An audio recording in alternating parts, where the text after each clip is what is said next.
Moving On is the story of a young couple who was following the plan. They went to school, they went to college, they'd done everything you're supposed to do. When they found out what they thought was the calling, the true purpose of their life, they stepped out in complete faith, put it all on the line, risked it all to find out if they could make a difference in the world. Dave and Morgan, after they almost lost their firstborn son, made the decision to adopt. Through a series of circumstances, they were led to Uganda. They had to quit their dream job with benefits, cash in their 401ks, pack up their 2-year-old son, and put everything on a plane and move to Uganda. They knew they wanted to help people, but they didn't know how they were going to do it. So many people go abroad and they're like, we have the solution. When they've never lived there, they've never met the people, they don't know their hearts. They went there and they're like, let's listen, let's do this different. Let's go and hear what their needs are. Let's hear what their desires are. Let's understand the culture, honor their culture, not try and change it. Let's do something to support them. And through a series of circumstances, they met these women. They were making recycled necklaces out of crushed paper. Over some time, they came up with the idea, what if we could provide a marketplace stateside to sell these necklaces, then all the profits could go back to the women and give them a sustainable income. And now here we are almost 4 years later with over 100 women on staff supporting roughly 8 to 9 people per family, almost 900 people, and it's just amazing. I met Dave Hanso about 2 years ago when we first started kind of incubating ideas for a film. We started talking about the idea of putting cameras on these women's lives, and we were able to creatively hash out ideas based on hope. A good friend of mine said this to me when we were in pre-production for this movie. He said, you know, everyone talks about what can we do for Africa, but no one talks about what can Africa do for us. And I think that really got us down the right path. It was a couple of our first times in Africa, and it was just humbling and life-changing. And the people over there really do have an effect on you more than you realize. I think they do affect us more than we affect them. I think when the story became really personal to me was just meeting these women.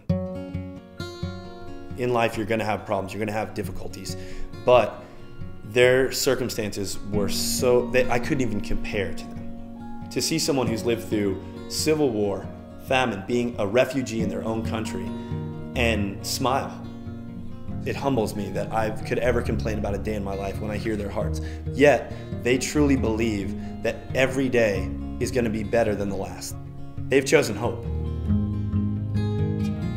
My heart is to help other people and to see lives change. And so this opportunity to go to Uganda and meet these women that I had heard about was really touching to me. We have a wonderful director who's also a total comedian, jokester. The people in Africa loved him. Austin Blasingame, our creative director and artist, he danced with the women, had a great time. They took him in as one of their own. Nick McLean is our director of photography. The guy's amazing, and he almost got eaten by an African stork.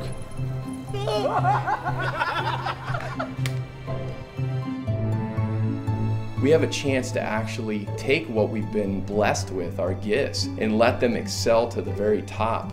And that's a choice I feel like everyone on this film, on the production team and behind scenes have made.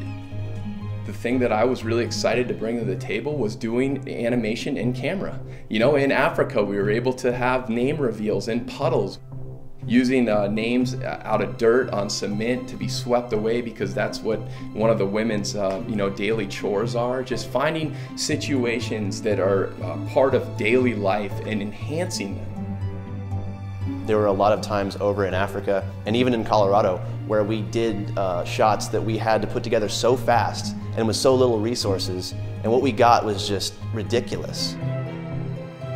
We get some reenactment footage of Dave from his wrestling days in high school that just looks like something out of Tron.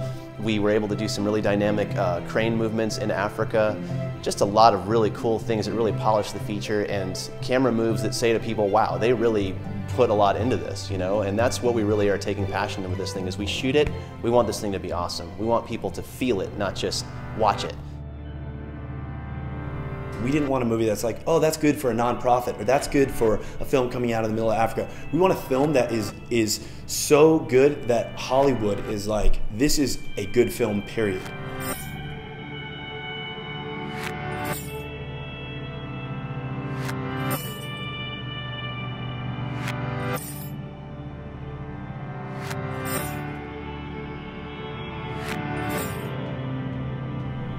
We think we're going to travel and help people, and really we're helped. Our hearts are healed. Our hope for you guys out there is that you will be able to watch this and take something from this, and that it will heal your heart too.